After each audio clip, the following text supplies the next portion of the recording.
Estimados telespectadores, boa noite, sejam todos bem-vindos à primeira edição do ano do programa Semana com Salomão Moiana.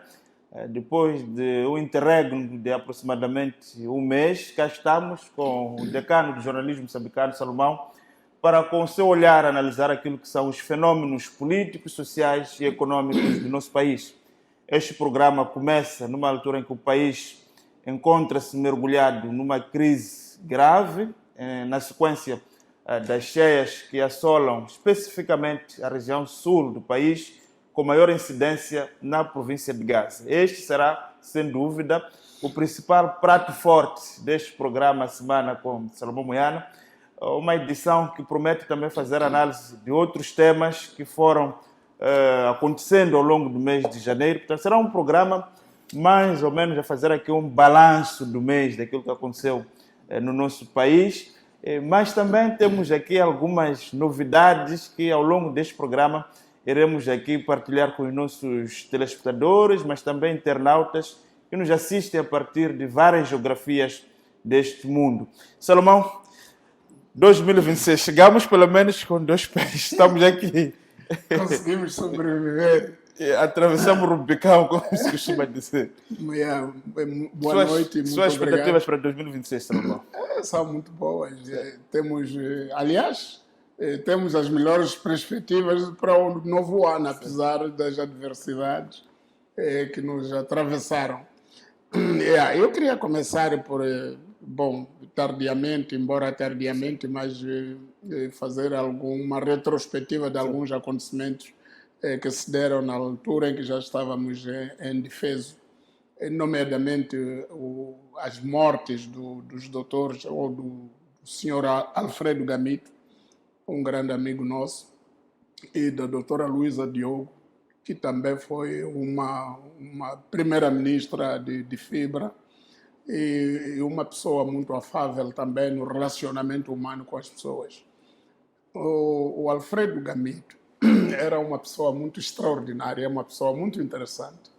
É um quadro que sempre disse que, devido às circunstâncias em que ele cresceu, ele não frequentou o ensino superior. E muita gente sempre o chamou Dr. Gamito, mas ele é que fez um esforço de trabalhar para os irmãos serem doutores. Então, é uma pessoa muito dedicada. E era uma pessoa extraordinária do ponto de vista de relacionamento humano. E eu lembro-me um episódio, eu já o conhecia há muito tempo, quando foi vice-ministro da Agricultura para o setor cooperativo, foi presidente daquela secretário de Estado de Caju, mas houve uma altura que, em 1986, quando o governador de Nampula, o senhor Gaspar Zimba, teve problemas com o comandante militar provincial, o general Nia, então foi suspenso o governador de Nampula, e tempos depois veio o Gamito para substituir o governador. Eu lembro-me que houve um desanuviamento. Na altura, o Salomão estava em Nampula. Eu estava... Também num pequeno exílio, um desterro também. Não, eu era correspondente da ilha em Nampula. Você não imagina o degelo que aconteceu com a chegada do Gamito. Porque durante todo o tempo o palácio do governador era uma zona inexpugnável, ninguém podia passar perto, ninguém podia... Até tinha umas barricadas ali, que aquela estrada tem duas faixas, tem duas vias. Então tinha sido barrada uma das vias porque é casa do governador. O Gamito mandou tirar aquilo ali, mandou retirar aquelas barricadas, e agora também este que está lá também mandou tirar outra vez, o Salim. O Gamito mandou tirar e abriu o palácio a nós. Começamos a ter encontro. Por que não reunimos lá em casa? Em casa do governador era uma coisa que metia medo, ninguém ia lá de qualquer maneira. Mas com o governador Gamito, começamos a frequentar o palácio do governador, começamos a tomar copos com ele ali, conversar num ambiente muito desanuviado. Mas nem com isso ele deixava de ser muito competente, muito exigente no trabalho, mas extremamente humano no trato com as pessoas, no trato com a população. foi uma pessoa que, quando chegou a vez de sair de Nampula, ele até foi 2 vezes governador de Nampula. Foi nessa fase de substituição do governador Zimba, e ainda parece que era secretário de Estado de Caju, e depois, mais tarde, foi nomeado mesmo governador de Nampula, já titular.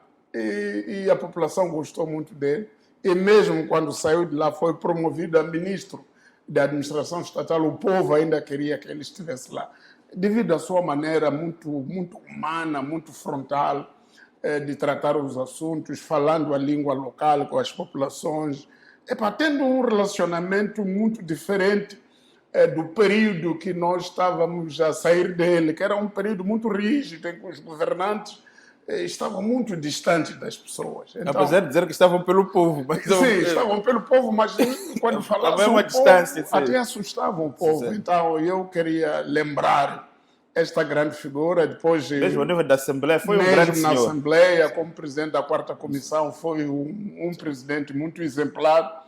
Eu lembro-me que ele que, no tempo em que eu era presidente do MISA já, nos anos 2005, entregamos a ele o anteprojeto da Lei de Acesso à Informação, que agora, mais tarde, depois de muito tempo, conseguimos que fosse aprovado. Mas foi ele o impulsionador disso. A abertura, eu fui com ele, fui na delegação dele para as províncias e discutir esse anteprojeto com os governos provinciais, com os atores locais. Então eu queria lembrar com muita saudade esta figura de Alfredo Gamite, uma grande personalidade para o nosso país. Doutora Luísa Diogo, de aspas, uma pessoa extraordinária, trabalhadora, incansável, muito atenta aos pormenores, muito atenta a pequenos detalhes, que fazia muita diferença nas coisas. E foi difícil. Eu lembro-me uma vez, quando ela foi nomeada vice-ministra, em 1994, depois das primeiras eleições, o Tomás Salomão foi ministro do Plano e Finanças, e depois ela vice-ministra. Eu lembro-me de estar num debate com a falecida Lina Magaia, a dizer, não pode ser. Se nós todos concluímos aqui que Luísa Diogo é competente, por que não é ela ministra? E o Tomás vice-ministro. Nós nem sabíamos que tinha sido o Tomás, que foi à casa dela pedir para ela aceitar o cargo de vice-ministra, porque tinham trabalhado juntos noutras andanças antes, como técnicos de banco, como técnicos bancários e da área de finanças e de economia. Portanto, eu penso que faziam uma boa dupla, fizeram uma alta dupla nesse período. E mais tarde, o que era raro entre vice-ministro e ministro, era gato e rato, mas no caso deles, eles faziam foram muito importantes nas reformas que se deram naquele os dois. É muito raro acontecer isso, em que um determinado período temos 2 bons dirigentes a dirigir o mesmo ministério. Tomás Salomão, extraordinário, Luísa Diogo também. E assim houve um grande avanço na reconstrução pós-guerra, porque a tarefa maior deles era a reconstrução do país depois dos 16 anos de guerra e o alívio da dívida externa, que a Luísa... iniciativa RIPIC. Exatamente, a Luísa desempenhou um papel fundamental, até ela escreveu aquele livro da sopa da madrugada, porque saía-se de um debate longo no Clube de Paris, que terminou na madrugada, e depois andaram à procura de uma refeição e apanharam uma sopa depois de tanta coisa. Mas estavam felizes, porque nesse dia tinham conseguido o perdão de toda a dívida de Moçambique. Portanto, são coisas interessantíssimas para o país e lembrá-las. E pronto, eu queria sublinhar esses 2 assuntos. E também, finalmente, queria também lamentar a morte da menina Rosita Mabiango, que nasceu no ano 2000 em cima de uma árvore. E também tentar aqui repor algumas coisas que se dizem à volta da Rosita. E eu acho que há coisas injustas que estão-se a dizer e que devem ser colocadas no seu devido contexto. Eu, no ano 2000, cobri as cheias de 2000, eu era jornalista, era editor do jornal Savane, Portanto, acompanhei muito a história da Rosita e acompanhei, inclusivamente, eu visitei a casa que foi construída pelo governo para a Rosita crescer lá. E claro que a Rosita devia viver na casa da mãe, é a casa que foi construída para a mãe. E ela cresceu nessa casa. Não é aquela casinha que a TV Sucesso mostrou e andou a ridicularizar. O governo fez essa palhota, a Rosita vivia aqui. Não. A casa que o governo construiu para a Rosita está em Chibuto, ainda está lá. Quem reside lá é a mãe e o pai da Rosita. Agora, se a Rosita cresceu, atingiu 25 anos de idade, quis fazer uma casinha dela à parte, isso é outra coisa. Agora, não vamos acusar o governo, nesta altura, de não ter feito nada pela Rosita. E ouvi uma coisa ainda mais grave. Ouvi uma pessoa, diz que é influencer dessas coisas de redes sociais, a dizer que Joaquim Santos desviou o dinheiro da Rosita. Desviou quanto dinheiro? Se Joaquim Santos é que mobilizou apoios para a Rosita, Joaquim Santos é que liderou o processo de apoio à Rosita. Como é que Joaquim Santos vai desviar outra vez o dinheiro que ele próprio está mobilizando? Era quanto dinheiro até o Chissano desviar? Chissano é pessoa de desviar migalhas que vão construir uma casinha aqui e acolá. E eu penso que as pessoas não conhecem nem as pessoas, nem conhecem os processos e falam coisas que não entendem. 2, não é verdade que a Rosita morreu porque não teve apoios. Os apoios que o governo prometeu, a Rosita cumpriu. Meteu a Rosita a estudar até a 12ª classe, após isso ofereceu-lhe 2 bolsas. Uma para ir à Alemanha, ela declinou, outra para ir à Malásia, também declinou, disse que não queria sair do país. Então matricularam ela no STEG, que agora é a Universidade de Utiva. Ela foi matriculada aqui no STEG, estudou um ano letivo aqui na faculdade e ela desistiu. Agora, o que o governo podia fazer nisso? Você mete um estudante para frequentar uma aula, com tudo pago, o aluno não quer frequentar, o que é que o governo vai fazer? Vai agarrar a Rosita, colocar a força, mas a aprendizagem não se faz assim. Tem que haver também vontade mútua da parte dela. Portanto, é preciso corrigir isso, dizer que não é assim que se analisam as coisas. Não, nós não devemos ser um país de bota abaixo. Tudo o que está feito, ela falece de anemia, com problemas de saúde normais que qualquer um pode ter. Agora é o governo. O que o governo podia fazer? E ela tinha um grande apoio do ENGD. Todos os programas de esclarecimento sobre cheias, ela era usada como exemplo do NGD e até tinha subsídio para ir trabalhar nas ações de mitigação de cheias e outras. Era exemplo. Então, não podemos vir aqui só porque ela faleceu, andarmos a dizer coisas que não aconteceram. Então, eu queria corrigir isto porque me dói muito ouvir inverdades sobre coisas que eu acompanhei e que não são assim. Não é verdade que Joaquim Santos desviou qualquer dinheiro. Aliás, Joaquim Santos é que mobilizou apoios para a Rosita. Agora, que tipo de dinheiro é que... E depois, deu-se a ocupação à mãe, deu-se a ocupação ao pai, que era para eles sustentar. A mãe até hoje trabalha no Conselho Municipal de Chibuto. Trabalha no Conselho Municipal, emprego dado pelo governo. Para ela, quer dizer, ela nem tinha qualificações para estar ali, mas está ali, está trabalhando. Então eu penso que há coisas que a gente fala só porque temos o desejo de depreciar os outros e não é correto. Portanto, queria começar por aqui. Salomão, então ficam aqui essas 2 notas e esse esclarecimento também em relação a esta jovem, que curiosamente nasce em situações dramáticas e morre também numa altura. Para quem acredita muito nas questões ligadas à botânica e outras coisas, são de facto situações muito estranhas. De facto. É verdade, é verdade. Salomão, então vamos avançar então para o primeiro tema da semana, que é a questão das cheias.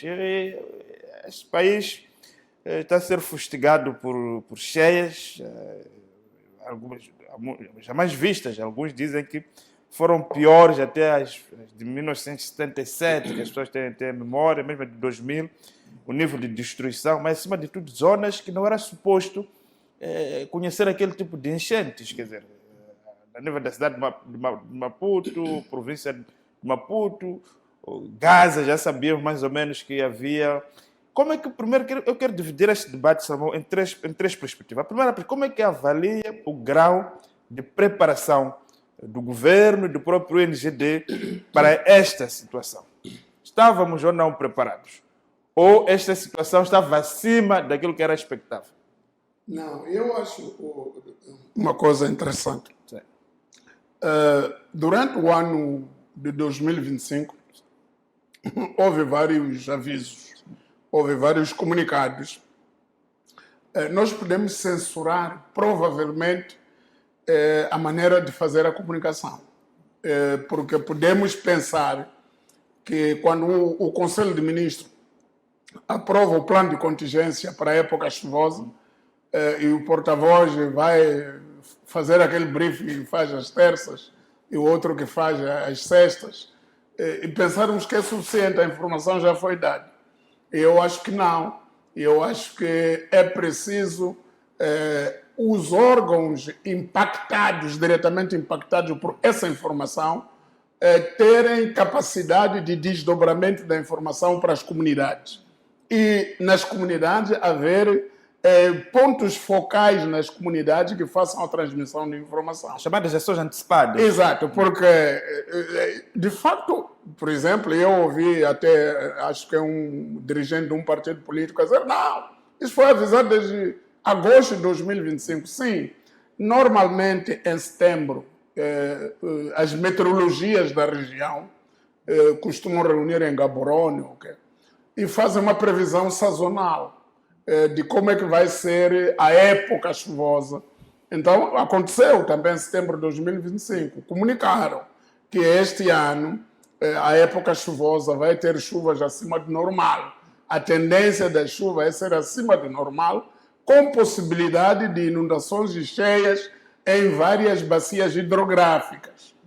E quais são as bacias mais críticas aqui desta zona sul? É a bacia do Umbeluze, bacia de Incomate, bacia do Limpopo e bacia do Save. E depois, mais acima, temos a bacia do Buza, a bacia do Pungue, e lá para o norte temos a bacia de Megaruma, que são as bacias mais problemáticas na época chuvosa. Por exemplo, neste momento, aqui no sul já está a melhorar, mas a bacia de Megaruma está a encher, está a ficar acima do nível de alerta. E mesmo lá em Lixinga, o rio Luxeringo, está a transbordar e está a afetar aquelas populações daqueles bairros, Chuaúla e outros. Então, eu penso que há duas coisas a ter em conta. Uma coisa é a maneira como se comunica, que é deficiente, porque comunica-se oficialmente e fica-se nessa. É preciso haver aquilo que havia antigamente, brigadas de disseminação de informação a nível da base. Parece que o NGD, em parceria com o ICS, parece que tem aqueles carros, megafones. Exato, tem aqueles megafones, mas não atingem todo o país. Sim. É preciso termos aquilo muito mais fortificado. Vi também algumas mensagens nas redes sociais, exato, na Rádio Moçambique. Exato. Então, eu penso que houve comunicação. Agora, é preciso também aqui na comunicação destacar outra coisa. A comunicação é um processo em que tem emissor, tem receptor da mensagem. Eu emito a mensagem, o outro lado recebe a mensagem. Mas, normalmente, algumas mensagens, quando são emitidas, o nosso receptor está distraído com outras coisas. E, muitas vezes, nem acredita nas mensagens que são ditas. Diz que não é possível isso que vocês estão a dizer. Por exemplo, toma como referência os acontecimentos ou eventos anteriores. Por exemplo, ali na minha zona, aquela baixa de 3 de fevereiro, as pessoas disseram que nada, eu aqui no ano 2000 fiquei aqui em cima, a água não chegou. E ninguém acreditava que podíamos ter uma água igual ou superior à do ano 2000. Então eu penso que as pessoas também têm que ser sensíveis às comunicações oficiais e devem, em caso de dúvida, fazerem mais questionamentos. Acho que não levam a sério esses avisos prévios. Não levam a sério. Aquela zona de Guijá, aquelas populações lá na zona Chibuto, aquela zona de Macalauana, de Avanhana, aquela gente toda está numa zona extremamente perigosa e que podiam sair com antecedência, mas não saíram. E pronto, eu até comunico mais com o chefe do posto de Chaimite, o senhor Samuel Marcos, que me dizia que Aqui em Xaimite é um pouco elevado, estamos um pouco salvos. Mas, temos gente que está a vir de Seguidela, que está a vir do outro lado, que está a ficar em Porque é possível ver Chibabel. aquelas pessoas lá de baixo. A partir de Xaimite, você consegue ver. Xaimite é uma Estão elevação. mesmo Exato. muito expostos ao Limpopo. Exatamente, porque Xaimite é uma zona que o Sr. Xangana escolheu exatamente. Havia ciência também com os Mungunhanos. Sim. Dali consegue controlar toda aquela zona. Exatamente, é uma zona militarmente estratégica. Portanto, eu acho que nós temos que também ser sensíveis às mensagens. E também, por exemplo, Chocwe. Chocwe, as pessoas sabem que Chocwe é uma zona muito perigosa.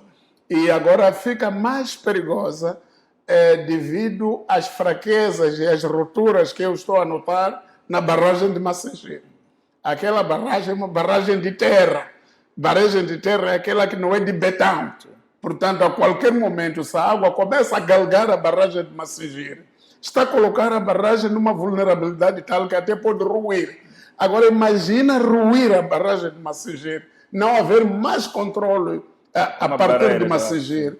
E Xai-Xai, aquela zona baixa desaparece, Chopa desaparece, zona de baixa de esgoto desaparece, Guijá desaparece. Quer dizer, desaparecer mesmo. Quer dizer, não é aquela coisa de ficar inundado, subir em casa, em cima de um telhado, depois vir helicóptero buscar. É coisa séria. Então, nós temos que ser muito sérios nesse aspecto. Em acatar as mensagens e também a comunicação oficial tem que ser mais assertiva e mais terra a terra. Não apenas comunicar nos jornais, não apenas comunicar a nível das rádios, dizer que já chega.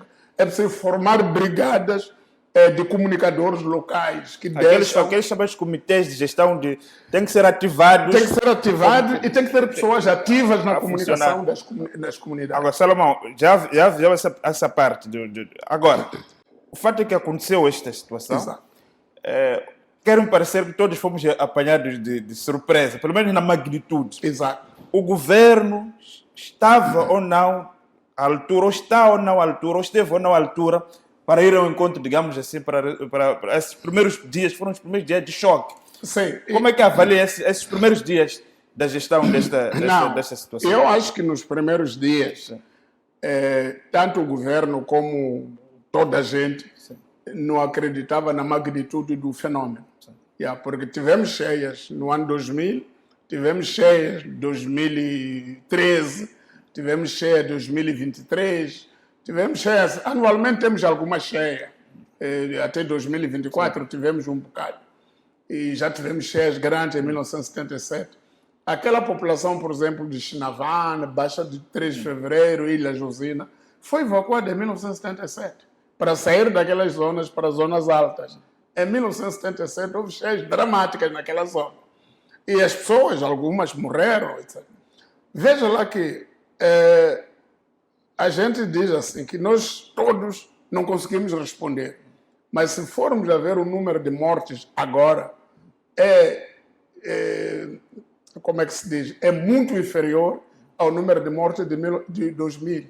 2000 morreram 700 pessoas nas cheias.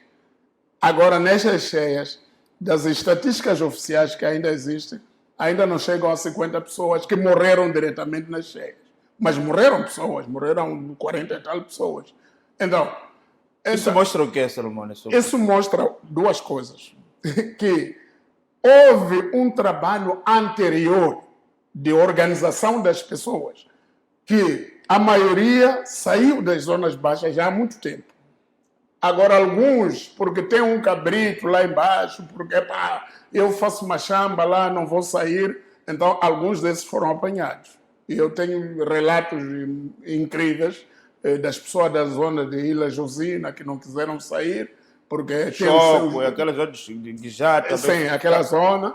E pronto, os sobretudo homens, mandaram as mulheres, as crianças, eles ficaram lá em cima das árvores, dos tetos, mas acabou, não tinha ideia isso disso. Aí não é sustentável. Por exemplo, a pessoa de Choque tem uma zona que foi demarcada em Xaquelã, que é uma zona alta. Sim.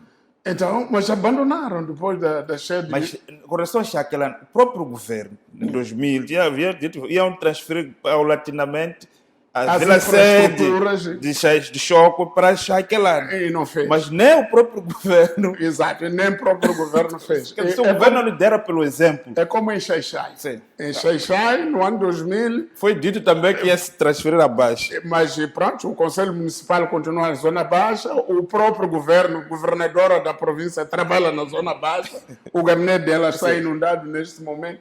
Portanto, eu penso que há decisões que o governo toma e depois abandona.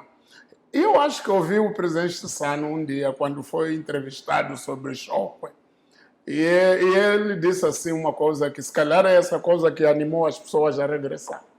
Ele diz que ao longo da história, vários países no mundo têm cheias e ficam inundados, ficam submersos, mas não desaparecem.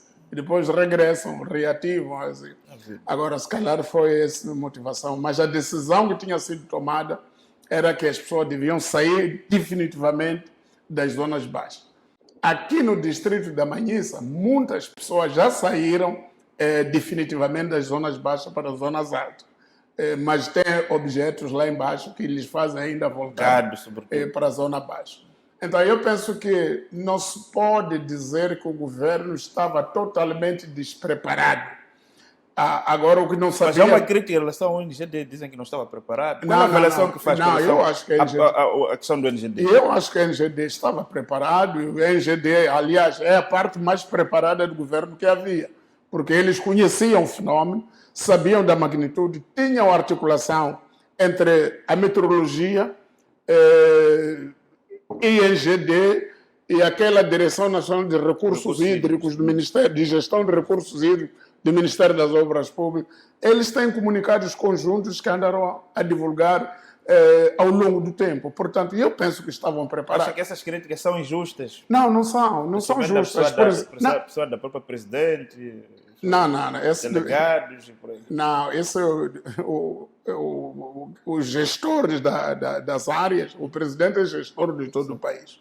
O presidente não é necessariamente o homem, o socorrista das calamidades, mas é o supervisor de todo o sistema governativo e ver como é que funciona. Aliás, o presidente fez uma coisa que nunca tinha sido feita antes, criou uma sala de emergência dentro da presidência. Para ele logo dizer que é uma usurpação ainda. Então disseram que não, ele já ignora a SENOI, já ignora não sei quanto. E não é verdade. Ele criou uma sala para monitorar de perto e até para colocar pressão sobre os órgãos inferiores. Saber que o presidente, através da sala de emergência na presidência, está a saber o que é que estamos a fazer todos os dias. Ele está sempre na sala de emergência a olhar para todo o país e a ver o que tipo de resposta estamos a dar nas situações concretas em cada zona. Portanto, eu penso que foi um grande passo positivo, um avanço no acompanhamento, no monitoramento da situação. E mais, há uma coisa que muita gente... Nós somos moçambicanos, né? Nós estamos habituados a dizer que nós não somos nada. Mas não é verdade. Eu conversando com as pessoas da área, os serviços meteorológicos de Moçambique, apesar das fragilidades técnicas que eles têm por causa do equipamento, são tidos como dos melhores na região. A coordenação interinstitucional que há em Moçambique entre INGD, Meteorologia e Direção Nacional de Gestão de Recursos Hídricos é considerada uma coordenação exemplar a nível da região. Há pessoas da África do Sul e de outros países que vêm aprender aqui em Moçambique, que vêm colher a experiência de Moçambique, a maneira como se comunicam essas instituições e a maneira como coordenam. Portanto, nós demos muito espaço, só que nós, como somos moçambicanos, mesmo isso que estou a dizer, nada, já recebeu. Isso aí está a apoiar o Frelimo. Não estamos a apoiar o Frelimo nenhum, mas estamos a dizer as coisas. Aliás, falando dessa coisa da Frelimo, eu vi coisas incríveis durante a assistência. Os partidos políticos devem apoiar as comunidades. E devem apoiar as comunidades vestidas das suas cores. Não há problema em aparecer alguém da Frelimo com a ajuda da Frelimo para as comunidades. Não há problema em aparecer alguém do MDM vestido de cores do MDM para apoiar as comunidades e dizer que eu sou do MDM. Da mesma forma que quando a Igreja Batista vai apoiar, as pessoas dizem que nós somos da Igreja Batista. Quando é a Assembleia de Deus, nós somos da Assembleia de Deus. Agora, dizer que não, os partidos não podem dar apoio porque isso é aproveitamento político. Não! Eles devem dar apoio, porque é assim que mostram, por exemplo, o presidente Arnamo apareceu, alguns também deu apoio. Finalmente. Já apareceu, despertou. Sim. Ainda bem. Eu quero ver todos esses partidos aparecer, dar os seus apoios e até a competir. Você dá mais que este, aquele dá. Isso aqui é bom para as populações saberem também que existem esses partidos. Agora, dizer que não podem fazer isso porque é aproveitamento político. Mas quando são alguns outros partidos, não, é ajuda, porque não sei quando. Não pode ser. A Assembleia da República, quando vai dar apoio, é a Assembleia da República. Então, não há problema em os partidos dar. O problema é o comportamento da direção do EGD ou do administrador de Buse, que proibiu o MDM de doar os seus produtos no Buse. Administrador, parece. Administrador de Buse, que quando o MDM foi para Guaraguara, acho que foi Guaraguara, queria dar a sua ajuda, será que não podem dar porque são do MDM. Isso é que é grave, isso é que é anacrônico, isso é que não pode acontecer. Não pode dar por quê? Se tivesse ido lá Frelimo, o mesmo administrador ia dizer isso. Ou ia se ajoelhar, camarada, entra daqui, camarada, não sei quanto. Não pode ser. Uma pessoa, quando é administrador, tem que saber atender a todos e receber apoio de todos. Não interessa se é do MDM, se é do FMI, se é do Banco Mundial. Agora, quando é apoio de Portugal, pode vir. Quando é apoio da Inglaterra, pode vir. Quando é apoio de moçambicanos, que saem da beira, fazem coleta, fazem a recepção de apoio, vão dar, não pode, porque é de um partido. Isso aqui é negativo. Eu penso que esse tipo de administrador não deve existir. Devem ser exonerados, substituídos por outros que tenham uma inteligência avançada para acompanhar os novos tempos. Salomão, vamos fazer assim. Vamos então fazer o nosso intervalo. Voltamos na segunda parte. Vamos continuar a analisar essa situação das cheias e essa avaliação dos principais atores, a questão do governo, a própria sociedade, a sociedade civil, e também olharmos para aquilo que são os desafios para os próximos dias, porque a situação ainda não terminou. E que lições podemos tirar desses factos? Então, nós voltamos então para a nossa segunda parte e referir que nesta edição agora, deste novo ciclo, deste programa, passamos a ter 1h30 de programa. Portanto, acho que é suficiente para que os nossos telespectadores fiquem esclarecidos em relação àquilo que é a opinião de Salomão Moiano. Era uma demanda que vinha, então conseguimos mais 30 minutos por parte da nossa programação. Então, até já.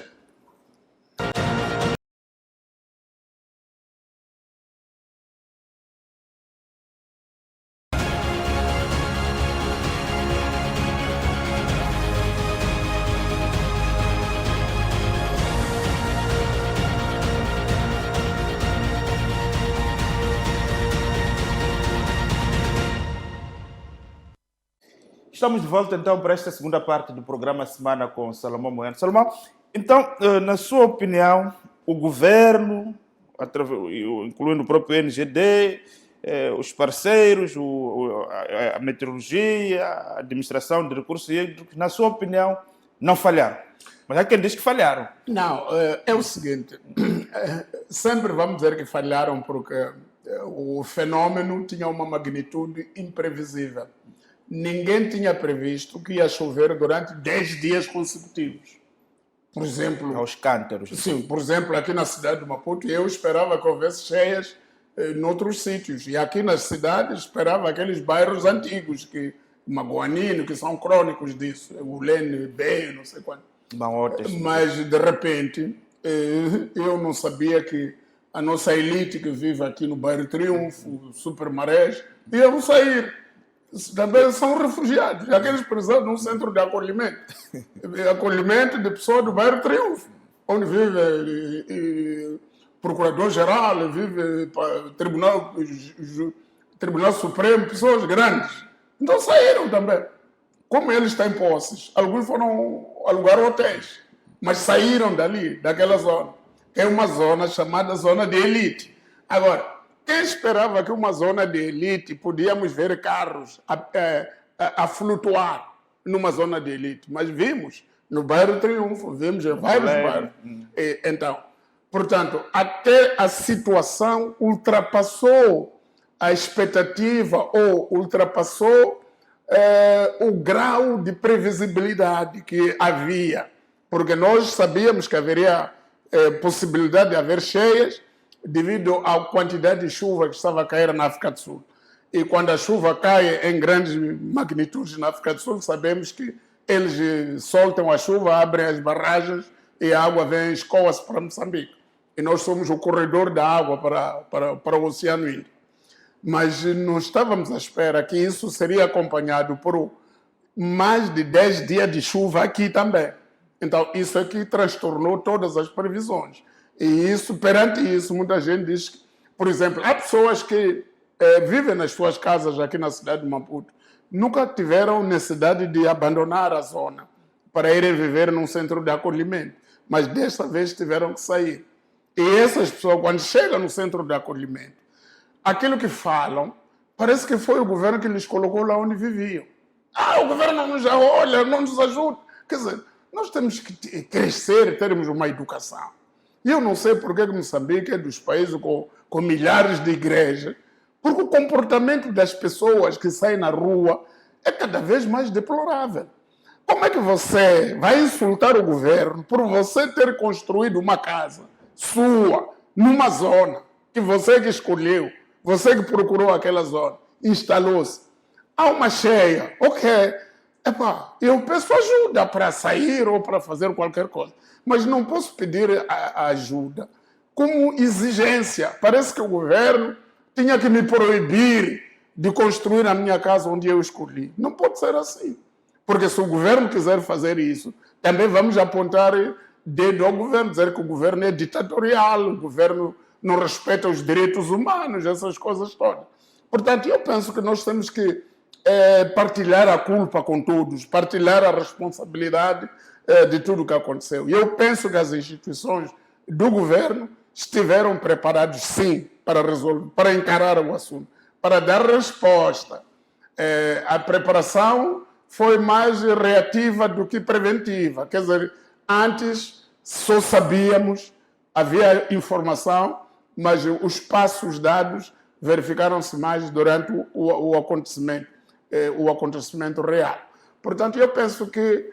E a liderança do presidente Chapo está reforçada ou está diminuída? Não, o presidente Chapo... Foi um teste de fogo e saiu-se bem? Não, eu acho que sim. Eu acho que o presidente Chapo, logo no dia 16, no primeiro dia, quando já havia aqueles avisos de que a população de Bon tinha que se evacuar em menos de 2 horas, ele foi à zona, foi ver as populações, mergulhou-se na água também, e trabalhou juntamente com o povo. Portanto, não está em causa a presença e a liderança do presidente Chapo. É por isso que eu estava a dizer que os vários atores políticos, para mim, deram uma boa resposta. E mais, há uma coisa que alguém disse, que por que o governo não pede apoio internacional? Ainda bem que não pediu, porque nós temos que mostrar a nossa capacidade interna de resolver o problema. Em 77 pedimos ajuda da comunidade internacional, uma declaração, reunir embaixadores. Em 2000 reunimos embaixadores, ajuda. Em 2019 com o ciclone Idai, ajuda. Não pode ser assim. Nós temos que ter capacidade interna suficiente de resolver os nossos problemas. Claro que há coisa que nós não temos, e não sei por que não temos também. Desde 77 que temos cheias, não temos helicópteros disponíveis, não temos barcos. E em alguns sítios havia barco, mas não havia gasolina. Quer dizer, essas coisas já são da nossa incompetência. É isso que temos que resolver. Por que proíbe o país ter uma força aérea, uma marinha de guerra também não minimamente sei. equipada? Não, e depois aconteceu uma coisa grave em Xai-Xai. Houve um navio, um barco que teve problemas. E foi-se pedir à marinha, pessoas da coisa da marinha para irem lá. Disseram que não, a pessoa que sabe nadar aqui na marinha não está. Mas na marinha, isso existe. Você só na marinha não sabe nadar. A pessoa que sabe nadar está ausente. E você não sabe nadar, sim. Mas é da marinha, sim. Está a ver? É como polícia de trânsito que não tem carta de condução. anda a exigir carta de condução, anda a exigir normas, violação do artigo, mas ele não sabe ou como é que se faz, como é que se chega a esse artigo. Portanto, nós temos que ser sérios como país. E mais, outra coisa que eu notei que está ausente é a memória institucional. Como é que, tendo havido uma sucessão de acontecimentos da mesma magnitude ao longo de vários anos, não temos a continuidade das soluções. E agora, na sexta-feira, quando se reabriu a ANU, ouvi o ministro Matombwe a falar algumas coisas, que eu já ouvi essas coisas, do ministro Roberto White. E estamos de Chissano. Sim, e voltei a ouvir com Felício Zacarias, no tempo de Goebbels, e voltei a ouvir com Cadmiel Mthemba, e voltei a ouvir com aquele senhor, o Bonete, o engenheiro Bonete, e depois ouvi com Machatini, ouvi com Mesquita, a dizer que vamos reabilitar, já temos dinheiro para reabilitar o troço de fevereiro em Coloane. É um espaço pequeno, são 18 quilômetros ou 20. Até o ministro Matombwe disse, são 35 quilômetros. Vamos reabilitar isso, já temos dinheiro. Também esses ministros que eu enumerei tinham dinheiro. Mas aquele troço... Porque essa é outra questão, Salomão, que eu queria colocar. Faz sentido, independente da magnitude da tragédia. Não terem se equacionados a devido tempo e informar as pessoas que em caso de uma situação, a estrada nacional ficar interrompida, temos solução de cabotagem aqui, temos solução... Quer dizer, parece que essas soluções todas do Ministério de Logística foram pensadas naquele momento. Não, faz sentido isso? Não faz sentido. Tens razão, não faz sentido. É aí onde eu digo que não há... E o ministro apareceu a dizer que o país vai ficar 15 dias trancado. Quer dizer, isso põe em causa até a questão de segurança nacional. Um país que fica 15 dias trancado. Porra, isso é grave.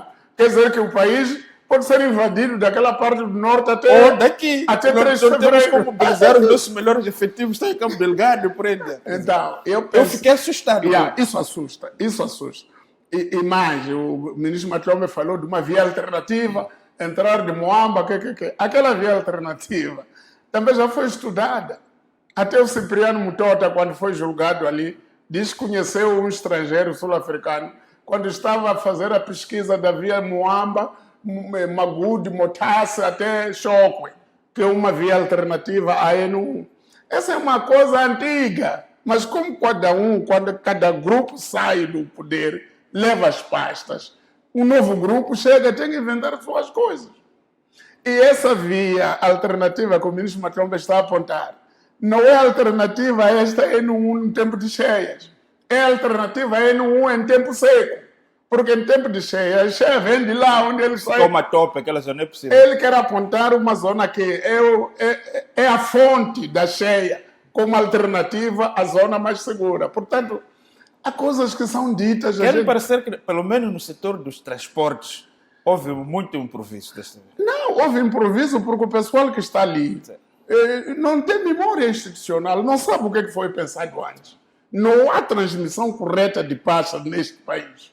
Quando um governo, por exemplo, o governo do presidente Chapa, termina, sai todos.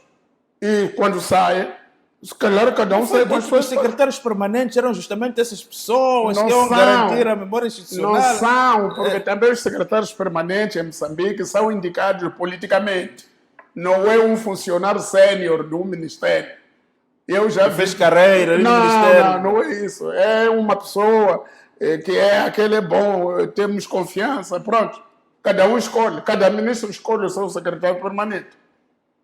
E quando não quer, diz que eu não quero aquele, tira-se, arranja-se um que ele quer. Inventam-se aqueles provas de... Aqueles concursos que só aprova aquele que já foi indicado antes. Então, eu penso que nós temos que mudar muita coisa na maneira de gerir o país. Aquelas soluções, o Matombwe anunciou 3 soluções ali. As 3 soluções são bastante equacionáveis. Uma diz que já temos dinheiro para fazer aquedutos e tal, aqui na N1. Essa zona aqui de 35 quilômetros, vamos resolver logo que a situação acalmar. A mesma coisa que foi dita no ano 2000, a mesma coisa que foi dita antes. 2, vamos fazer uma via alternativa que sai de Maputo, N4, Moamba, Mbondoia, Magude, sai, não sei, do cruzamento Chinavana. Não sei se alguma vez já fez isso de carro para ver de que está a falar. Yeah, eu tenho feito isso, eu conheço a zona. Há algumas zonas onde não se passa. E depois, pior quando chove, nem vale a pena passar. E a terceira coisa que ele apresentou, não sei porque também apresentou isso na reabertura da ANU. Estamos a trabalhar no projeto de um comboio que liga Moçambique de norte a sul. Mas, isso não se faz nem 10 anos. não, é que ele, o Matobe, antes de ser ministro, ele escreveu um post nas redes sociais a rebater o Venâncio, porque o Venâncio tinha dito que ia pôr um comboio rápido. E ele disse que não é possível. Porque isso não era viável. Você escreveu um artigo. Ele escreveu a dizer que não era viável. Hoje ele acha que é viável. Quer dizer, eu acho que... Mas também ainda nos deve metro na cidade, quando era vereador, com David Sumar.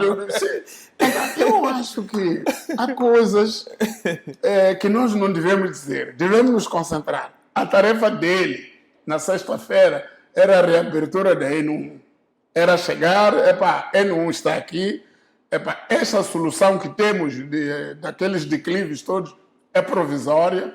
Brevemente vamos ter uma solução definitiva. E não deixar como está, porque da maneira como está também não é... Uma chuva pequena limpa aquilo tudo. Claro, aquilo não é nada. Eu tenho estado lá a frequentar, a ver até as obras como estão a decorrer. Aquilo é uma solução transitória. Para não... Aliás, eu até dizia a um colega lá na semana passada, quando estive lá a ver, eu disse, sabe o quê? O governo devia declarar este troço como um desvio e fazer uma estrada à parte.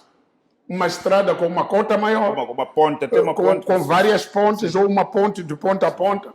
E não pensar que isso é uma estrada. Porque, na sua opinião, nós precisamos, depois disto, avançar para soluções estruturadas, não sairmos do improviso. Exato. Até porque eu pergunto uma coisa, Salomão. Nesse improviso que nós fomos vendo no Ministério da Logística e companhia, há soluções que mostram que, bem levadas a sério, funcionam. Por exemplo, por que nós não usamos a cabotagem?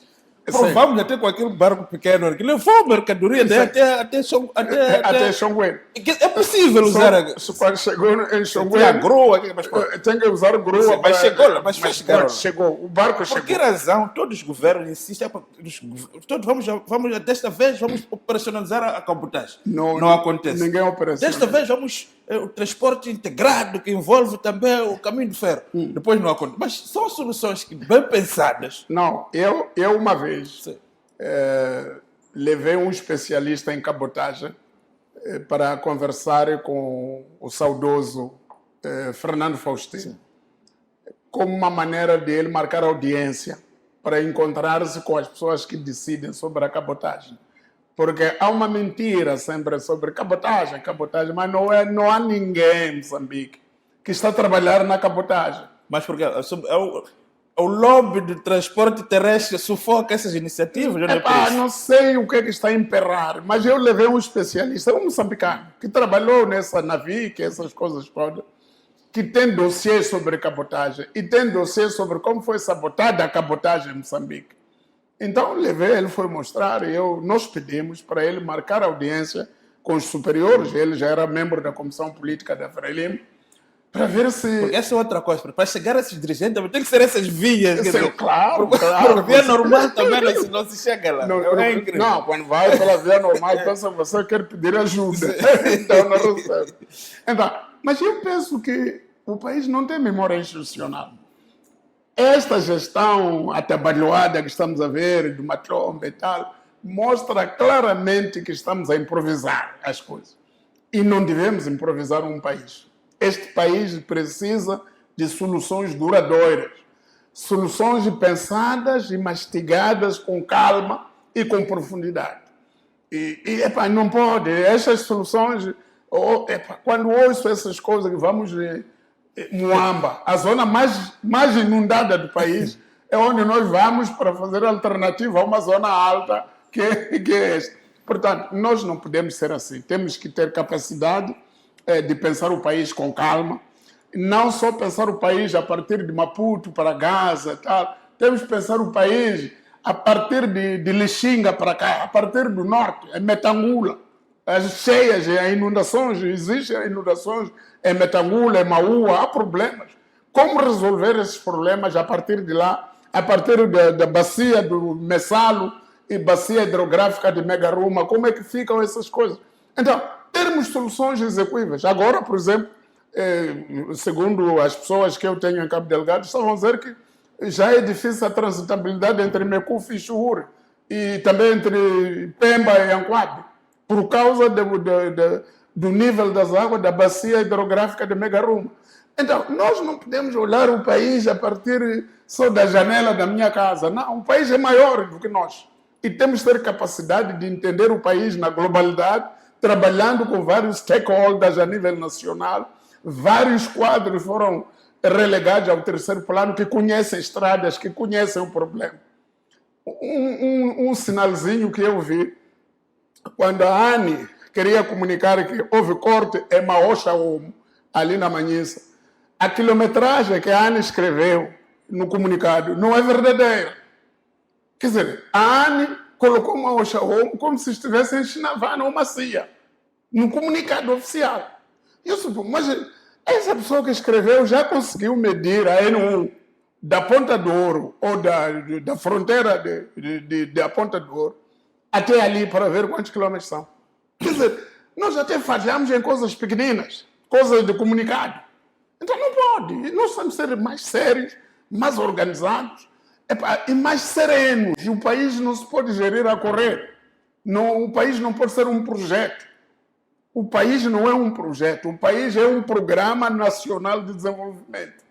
E temos que trabalhar com as memórias institucionais. Temos que revisitar todos os planos. Por que este plano se executou? Por que este plano se executou? Por exemplo, acho que foi no mandato passado, ou no mandato do presidente Gaboso, que eu ouvi pessoas a falarem da barragem de Mapai. Eu já tive palestras sobre a barragem de Mapai.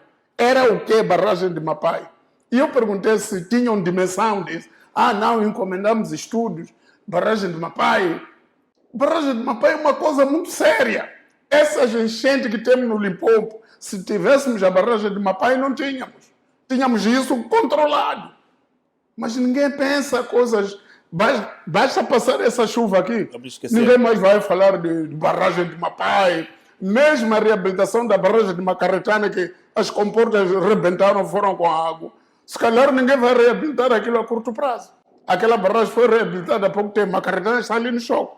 As comportas da barragem de Macaretana soltaram-se, foram embora. 5 comportas foram com água. Então ali já não pode fechar. Aquela água vai passar até terminar lá em Macegir. Não haver mais água é quando vai parar. Então, mas como é possível isso? Então, isso é grave. Nós não podemos gerir um país tipo um projeto. O projeto vai terminar na próxima semana, quer dizer, e depois eu vou sair do projeto, entra outro. Não. Agora, Salomão, só para fecharmos o país tem que ser gerido de uma maneira consistente. Quais são as lições que nós devemos tirar desta situação como país, ao nível institucional? Como é que nós podemos garantir, usando a linguagem dos técnicos, maior resiliência do país? Para mim, tudo se resume numa palavra: sermos mais sérios. Seriedade. Seriedade em todos os setores. Seriedade. Um país não pode andar como nós estamos a fazer. E um país com tantos chefes, com tantos dirigentes, não pode ter problema. O país até tem problema de carta de condução. É problema isso para um país, carta de condução. Emitir carta de condução é problemático. Não é. Então nós não podemos. Agora, vai ver lá onde se emite, está cheio de dirigentes. Mas todos não conseguem emitir carta de condução sem problema, sem polêmica. Então, nós temos que ser mais sérios. Em todas as áreas. Acha que essa questão... Há quem diz que o grande problema do país, e se não ser levado a sério, este país não tem imposto, é a chamada nhonga. Quer dizer, em todo sítio há um pequeno interposto ali para tirar alguma vantagem. Acha que isso também encrava o país? Ou não, isso é falta de seriedade do país. A falta de seriedade do país é isso, é que quando se verifica que há essas coisas, há esses cartéis que querem lucrar, por exemplo, à custa da vida das pessoas. Por exemplo, agora temos cheias, mas há pessoas que dizem que estão a cobrar dinheiro com os barcos do Estado. Querem dinheiro, querem ser pagos 500 meticais para socorrer uma vítima. Quando se descobre uma pessoa dessas, se fosse em países como Singapura ou China, era fuzilada. Mas aqui há de se falar, reunião e tal, não acontece nada. Então, nós não podemos trabalhar com coisas do Estado como se estivéssemos a trabalhar com coisas de amigos. O Estado tem que ser mais sério. Essa é a lição maior que temos de tirar de tudo isto. Mais sério e ter memória institucional. Por exemplo, o que se passa no Ministério da Educação é uma clara falta de memória institucional. Quer dizer, tu tens uma equipa que está a inventar um país. Ora, elimina o curso noturno. Esteve cá uma professora na cima que ela falou um pouco disto. Sim, você elimina o curso noturno que educou a maior parte dos doutores que eu conheço. Incluindo os ministros, a maior parte deles. Até o governo, na altura, criou a Facotrave, que era uma maneira de massificar o ensino. Depois você elimina, no dia seguinte repõe. Diz que não eliminei, só que não sei quantos. Outro dia você elimina ensino bilíngue. Nas escolas onde não há livro, não se dá ensino bilíngue, se dá ensino monolíngue. Afinal, ensino bilíngue foi criado porque havia livros. Quer dizer, criamos, o Estado moçambicano fez uma lei que introduz o ensino bilíngue, é porque tinha muitos livros de bilinguismo, só não sabia o que fazer com eles. Não! Foi criado o sistema bilíngue para você, como ministro da Educação, arranjar livros para colocar nas escolas. Agora, como não há livro e eu não consegui pôr livro, então elimina isso, não há. Fica ensino monolíngue. Isso é crime, isso. E eu penso que isso podia ser responsabilizado ao mais alto nível. Então, educação não é coisa para você andar a fazer a sua vida ou brincar com pessoas. Se não consegue isso, apaga isso, tira. Não na classe chumbaram um monte, então muda. Não pode, isso não é educação, isso. Isso é brincadeira de crianças na creche. Então nós não podemos deixar a pessoa da creche dirigir a educação de um país. A educação de um país é uma coisa séria. Portanto, a grande lição, tudo que estamos a ver, seriedade de um Estado. O Estado tem que ser sério em todas as frentes. Sério em todas as frentes. Sério na escolha de dirigentes, sério na escolha de pessoas para serem ministros, para serem procuradores, para serem juízes, em todas as áreas. Sério para a escolha de professor, para dar aulas. Não deixar uma pessoa analfabeta dar aulas aos outros, porque não vai dar nenhuma aula. Então, nós não podemos brincar com o país. O país tem que ser mais sério. E eu fico admirado porque isso que o Matomba estava a dizer na sexta-feira, eu já ouvi, eu já escrevi sobre isso no Parlamento. Esses ministros que falaram aquilo que ele falou, falaram no Parlamento, nas perguntas do governo, perguntas ao governo. Responderam ali no Parlamento que não, temos dinheiro. Até disseram os montantes. Ele hoje disse que são 50 milhões. Os outros tinham mais para reabilitar aquela vez, mas nunca reabilitaram. Há mais de 30 anos. E eu quero saber por quê. O Mesquita prometeu-nos já no que estava a ser reabilitado. E já tinha 800 milhões de dólares, que não sei quantos. Onde é que estão? Então, nós se não responsabilizamos as pessoas, e eu quero ver no âmbito do contrato-programa que o presidente assinou com os ministros, se há de haver mais seriedade, mas até que não há. Nós estamos a ser sérios.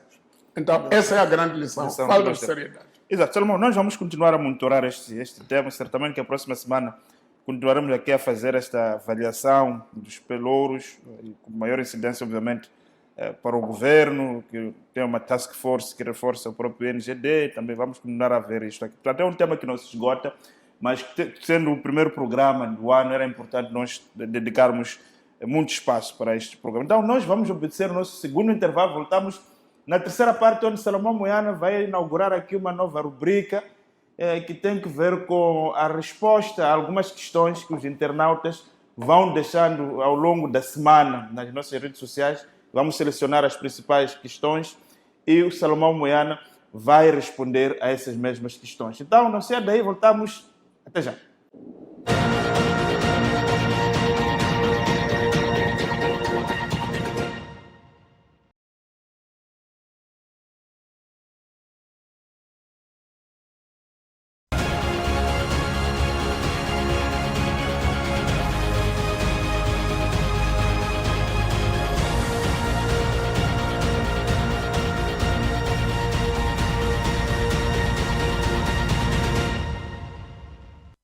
Estamos de volta então para a terceira e última parte do programa Semana com Salomão Moiana. Nesta última parte, Salomão, antes de introduzirmos esta rubrica aqui, gostava mesmo, em linhas muito gerais, também fazer um comentário rápido. Primeiro, essa retoma do projeto da Total, 5 anos depois, finalmente. E eu acho que foi um ato com muita dignidade. A Total retomou efetivamente as atividades, quer dizer, aquilo que estava-se a especular, quando é que retoma, quando é que acertam as contas dos prejuízos do tempo da espera, do tempo do interregno. Finalmente, acho que tudo ficou ultrapassado, já se combinou. Pelas imagens, vimos que a Total já retomou há um tempo atrás. Sim, já retomou, estava organizado. Estava muito organizado, vê se algumas coisas já foram feitas. Sim. E também o programa de responsabilidade social que anunciou é mais abrangente, tem mais coisas que a população vai beneficiar. E também o número de empregos anunciados, cerca de 5 mil pessoas, vão estar envolvidas. Então, penso que acrescenta muito valor na economia, primeiro na economia local e depois na economia nacional. E penso que estamos de parabéns com esta atividade. E na mesma semana, o presidente sai de Palma, vai para Nipepe, Niassa, onde a inauguração da primeira fábrica de grafite, fábrica de processamento de grafite. Esta é a primeira fábrica em África de processamento de grafite. Portanto, é um marco também bastante grande, que neste momento emprega cerca de 1.000 pessoas, praticamente todos moçambicanos, com alguns técnicos chineses. E quando abrir a segunda linha de processamento de grafite, vai empregar mais 1.000 pessoas. Portanto, serão cerca de 2.000 moçambicanos com emprego em Nipepe, e para além de um bairro novo de reassentamento com 125 casas que o presidente inaugurou. Para além de outras infraestruturas que esta empresa DH Mining dos chineses já fez, até fez uma ponte sobre o Rio Lúrio de cerca de 300 metros. Então, e puxou energia de Maua, cerca de 110 quilômetros para ali. Portanto, penso que são boas notícias. São boas notícias e criam um grande desenvolvimento e uma perspectiva do crescimento econômico do país muito boa. E são iniciativas muito interessantes para o desenvolvimento da zona e o desenvolvimento do país. E penso que estamos no caminho certo nesse aspecto. Era bom que continuássemos a encorajar ações dessa natureza em todos os campos, em todos os setores econômicos, não apenas nesses setores extrativos, nesses setores de hidrocarbonetos e de mineração, mas que tudo fosse feito em todos os setores, incluindo o setor da agricultura e outros setores que são muito falados, mas na prática recebem muito pouca atenção em termos de investimento. Salomão, há uma questão que nos passou ao lado do ponto de vista do comentário da notícia. É a notícia que diz que os funcionários expatriados da Mozart já estão de saída do país. Este assunto, que análise faz com você? Acha que eles não têm volta? Não, pelos vistos, o país demonstrou a sua incapacidade de encontrar soluções. E não havendo soluções... Os sindicatos também finalmente parecem estar a despertar para a realidade. Sim, mas parece-me um pouco tarde. É verdade que tudo vai fechar em março, mas março é próxima semana. Então, eu penso que é muito tarde. É muito tarde. Moçambique não tem engenharias, porque isso era uma questão de engenharia, de triangulação, de conversações... muitas trocas com a África do Sul até chegarmos a consenso de manter a fábrica a funcionar. Então, falhamos aí na Mozal, não conseguimos. E, oxalá consigamos outras oportunidades para colmatar esta falha e também para reorientar a mão de obra que vai ficar desempregada, mais de 1.000 moçambicanos, 1.050, que vão ficar desempregados com esta situação. Sem contar com as empresas prestadoras de serviços. Com as empresas que beneficiavam que prestavam serviços a Mosal e depois alimentavam outras pessoas. Eu penso que é preciso repensar algumas coisas. Algumas políticas têm que ser debatidas com várias pessoas antes de serem decididas pelo Conselho de Ministros. E eu penso que há soluções, por exemplo, esta questão de importação do arroz e Esse tal. é um tema que nós, próxima semana, vamos discutir já com maior profundidade. Sim, eu acho que devia ter havido mais circulação de informação, mais debate, antes de se concluir, porque quando se conclui logo é uma perspectiva. Quando se conclui depois de uma consulta, são várias perspectivas.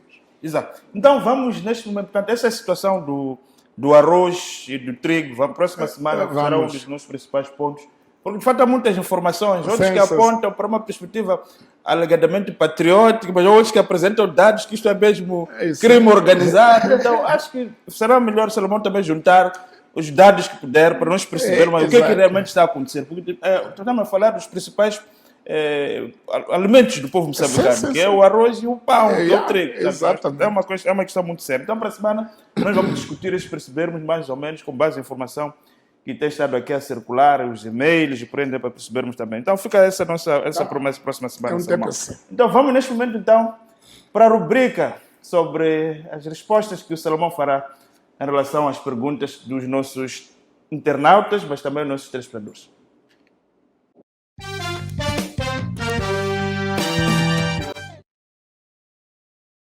Que é colocado aqui, o Salomão é a primeira inquietação, como tempo da realização.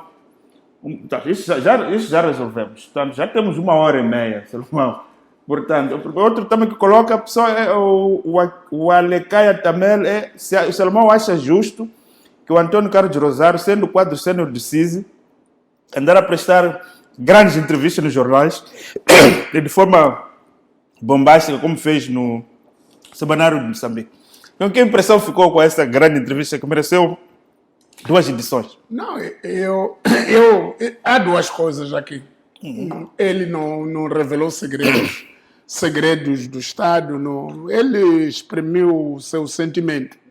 Ele sentiu-se injustiçado com aquilo que aconteceu e ele explicou. Mas aquilo que ele explicou fundamentalmente é que podia haver substituição das pessoas, mas não matar o projeto. O projeto, aquele sistema integrado de monitoria da nossa costa, o SIMP, devia ter continuado.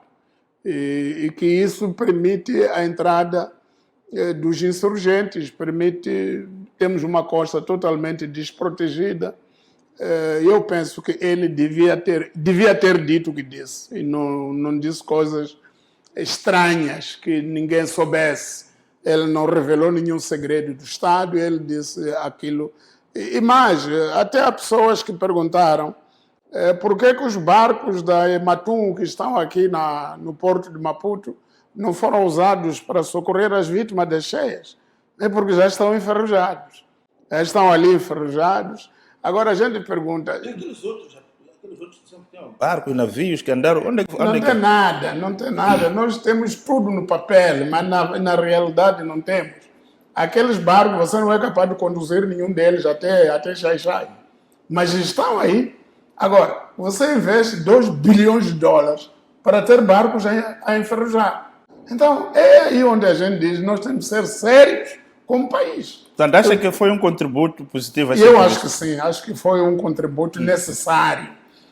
Claro que incomoda aquela maneira de dizer as coisas, mas é a maneira franca dele. E mesmo durante o julgamento ele falou assim, e eu penso que não há nenhum reparo grave a fazer a conduta dele pela entrevista que ele deu.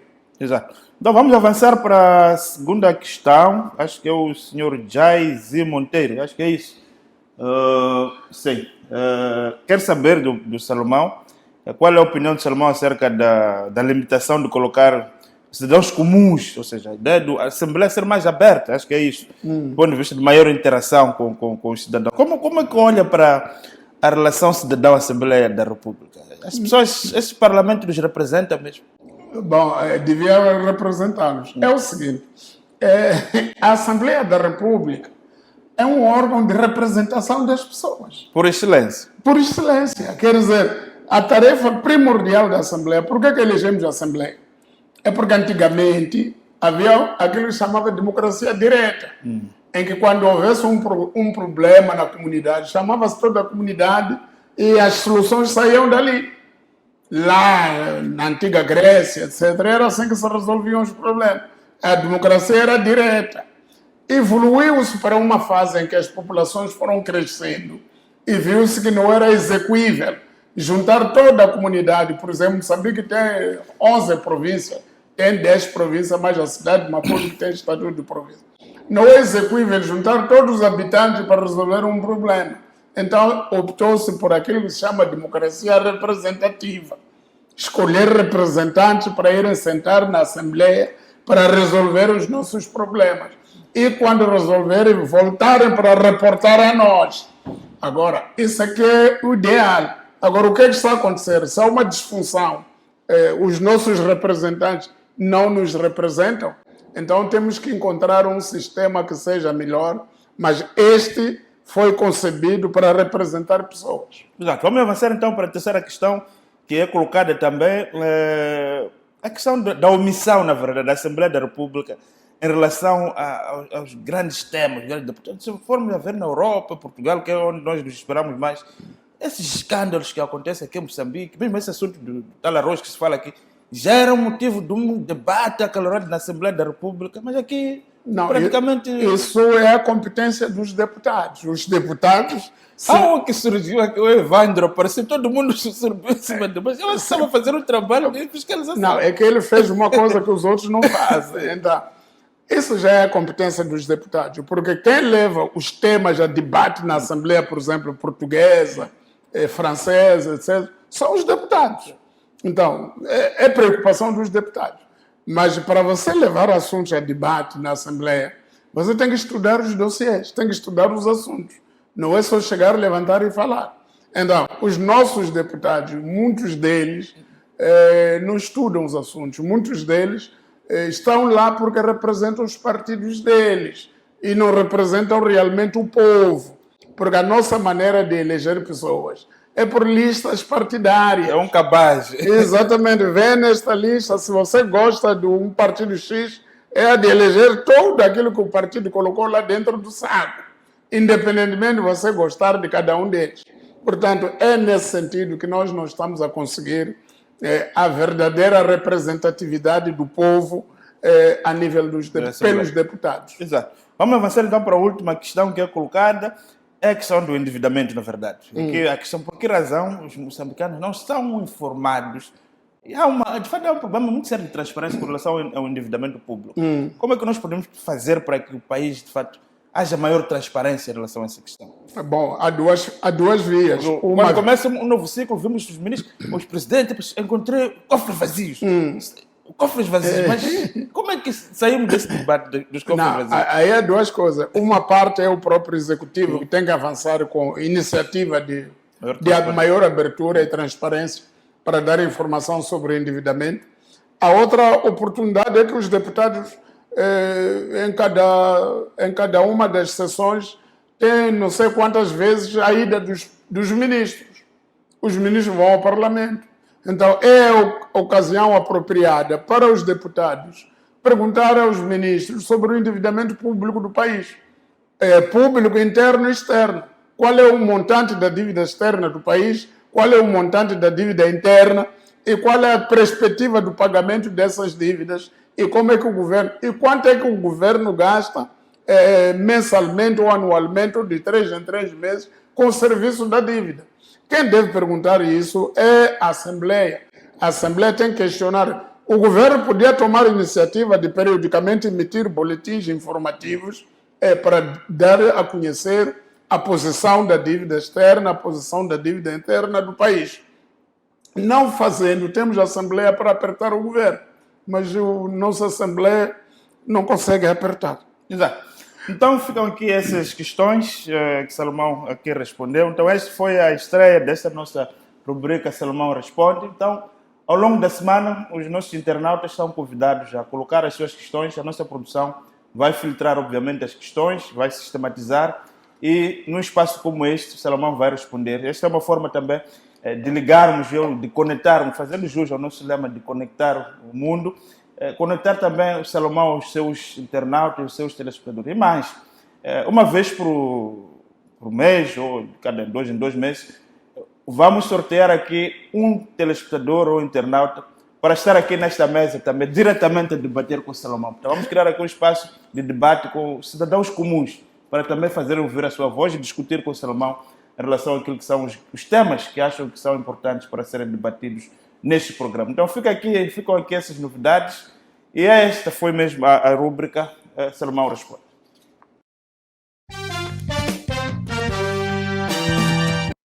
Salomão, então só para fecharmos mesmo, queria mais uma vez agradecer ao Salomão. Não sei se tem uma nota de rodapé para fecharmos o programa. Não, está tudo dito. Está tudo. Então, para a semana cá estaremos para mais um espaço de análise dos debates e, acima de tudo, dos temas que marcaram a semana. Então, mais uma vez, muito obrigado a todos que escreveram a pedir, disseram que o programa estava a demorar a retomar. Cá estamos e faremos isto ao longo dos próximos meses, das próximas semanas. Todos os domingos, Salomão Moyano estará aqui nesta mesa para fazer análise dos principais temas da semana. Para todos que nos acompanharam, boa noite, até domingo.